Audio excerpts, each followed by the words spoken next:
las violaciones, los robos, las guerras, la pornografía, los desastres. Y cuando lee todo esto, usted nunca ve la palabra pecado. La vida es corta. La muerte es segura. El pecado es la maldición. Y Cristo es la cura. ¿Dónde está la cura?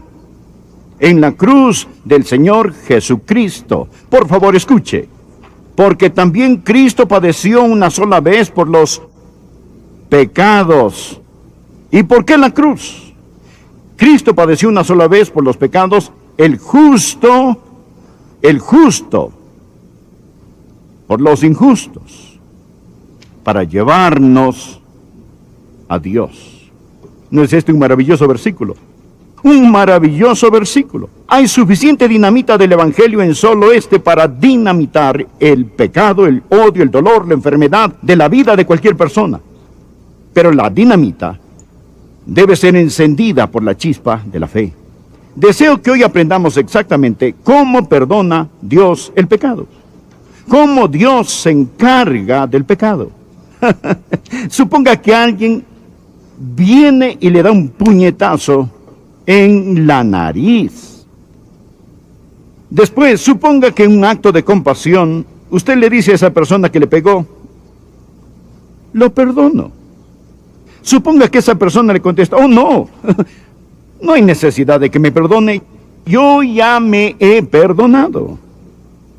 Luego suponga que otra persona que presenció todo les dice, oh, ninguno de ustedes necesita preocuparse, yo ya los perdoné a ambos.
Mas fue usted el que recibió el puñetazo en la nariz. Amigos, escuchen. Solo la persona que recibió el golpe puede perdonar. Entienda que el pecado es poner nuestro puño en el rostro de Dios. Y solo Dios puede perdonar el pecado. Abandone todas esas fábulas psicológicas que dicen que necesitamos perdonarnos a nosotros mismos y afirmarnos los unos a los otros. Existe un Dios santo. Dios es un Dios santo, y el pecado es un ultraje, un reproche, una rebelión contra un Dios santo. El pecado no quedará impune sin castigo, lo hemos mencionado una y otra vez. El texto de hoy indica tres maravillosas verdades sobre cómo Dios perdona el pecado y sobre cómo se hace cargo Dios del pecado. La primera verdad que deseo que veamos al estudiar nuestro texto, Primera de Pedro capítulo 3, versículo 18, es el sufrimiento vicario de la cruz. ¿Lo anotó? El sufrimiento vicario de la cruz. La palabra vicario significa en lugar de otro. Significa suplente, sustituto. Miremoslo. Porque también Cristo padeció una sola vez por los pecados, el justo por los injustos.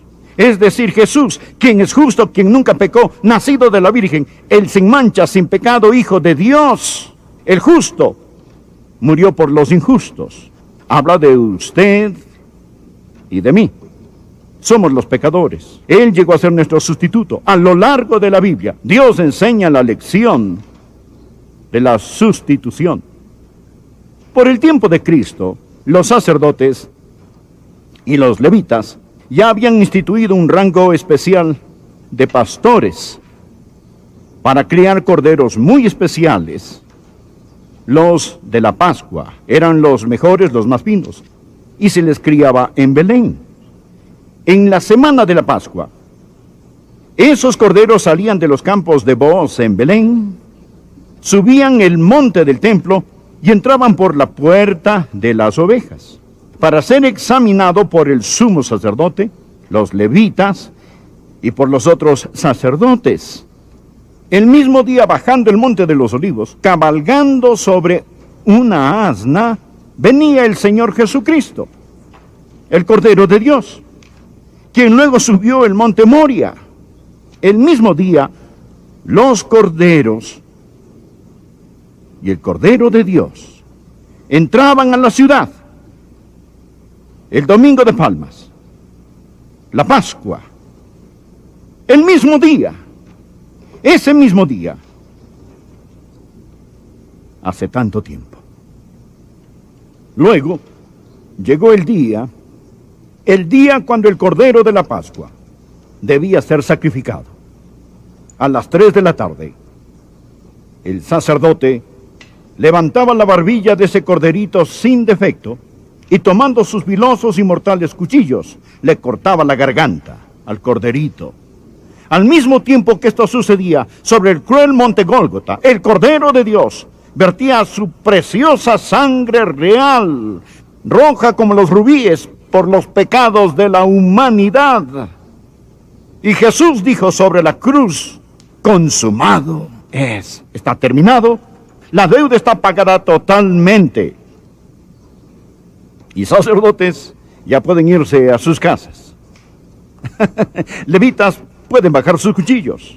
Pastores, su trabajo ha terminado, porque está hecho. Amén. Está terminado. Consumado es. Aleluya. Jesús, el Cordero de Dios, murió sobre la cruz. El propósito de la cruz es la sustitución. Y la Pascua nos lo ha mostrado en una forma muy clara y sencilla. Tenemos el sufrimiento corporal del Señor Jesús. Azotaron al Señor Jesús. Los romanos sabían cómo azotar. Ataban las manos de la víctima y la levantaban a que estuviera de puntillas para aumentar el dolor y para que la espalda quedara lisa como la seda. El instrumento de azote era un látigo con un robusto mango y con correas de cuero. Al final de las correas de cuero habían unos pedacitos de hueso, metal y vidrio ingeniosamente atados. Usaban a 2 azotadores, 2 verdugos. Y al ser estirado el cuerpo de la víctima, uno de los verdugos comenzaba en la nuca y descendía. El otro empezaba en los tobillos y ascendía. En equipo, estos 2 verdugos despellejaban a esa persona parada y estirada de puntillas. Al enroscarse el látigo alrededor del cuerpo, desprendía un pedazo de carne cada vez que lo jalaban. Estos eran hombres experimentados, que sabían muy bien cómo azotar y desprender la carne de tal forma que los nervios y músculos quedaran expuestos, sin sacarle los intestinos. Al soltar a la víctima después de ser azotada, esta caía postrada en el suelo. Los hombres no salían caminando, salían gateando. Por ello la Biblia dice que llevaron a Jesús atado y le entregaron a Pilato. ¿Por qué lo llevaron? Porque estaba demasiado débil para caminar. Por eso después Jesús se tropezaba y caía y no podía cargar la cruz. El abuso físico del Señor Jesucristo. Ellos lo golpearon con sus puños. Luego le dieron una paliza con palos. Por último lo sacaron para la verdadera crucifixión. ¿Conoce usted el por qué los romanos usaban la crucifixión? ¿Sabe por qué usaban la cruz? Hablemos de crueles castigos. La crucifixión tenía como fin el ser cruel. La crucifixión tenía como fin el ser inusual. La crucifixión tenía como fin el inspirar puro terror. Cualquiera que veía una crucifixión decía: Sea lo que sea que ocasionó tal castigo, yo no lo haré.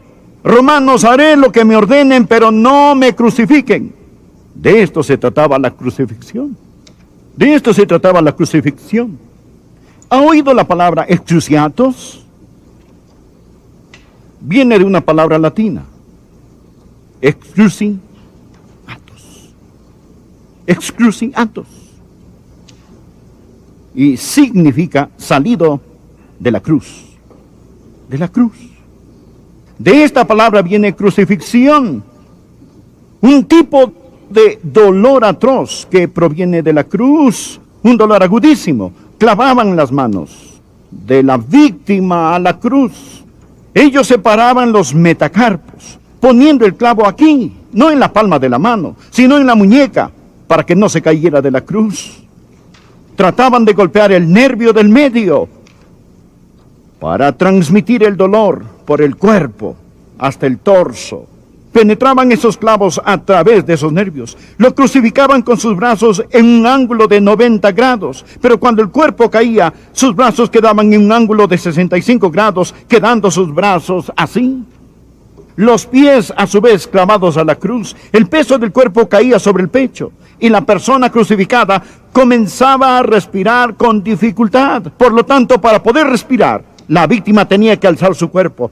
Pero para hacerlo tenía que empujar contra los clavos que estaban en sus pies. La persona se encontraba entre la lucha por respirar y el agobiante dolor. Ahí hacía. Y las náuseas, trauma. Y hay un intenso dolor en cada nervio, convertido en un conducto para tal tormento.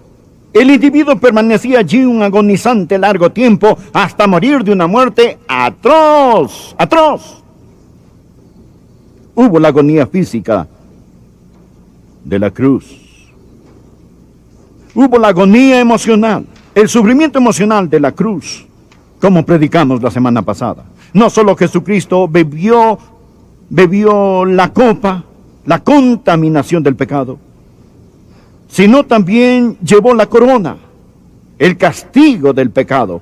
Por ello, la copa y la corona nos hablan de la cruz, de Jesús bebiendo la contaminación y recibiendo el castigo. No es el que haya pecado, recuerde, el justo por los injustos, mas Él pagó el precio. ¿Y cuál era el precio? El estar separado del Dios omnipotente.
Omnipotente. No solo Dios el Padre se separó de su Hijo amado, sino que también en ese momento el Señor Jesús se convirtió en el objeto detestado por el Padre.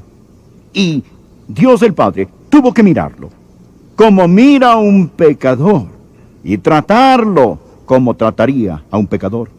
¿Comprende ahora el texto de Pedro? También Cristo padeció una sola vez por los pecados, el justo por los injustos. Este es el sufrimiento vicario de la cruz. El sufrimiento vicario de la cruz. Aquí está la segunda verdad que deseo que observe. Amigo, mi corazón se conmovió tanto al estudiar para este sermón. Quiero que vean la satisfacción vital de la cruz.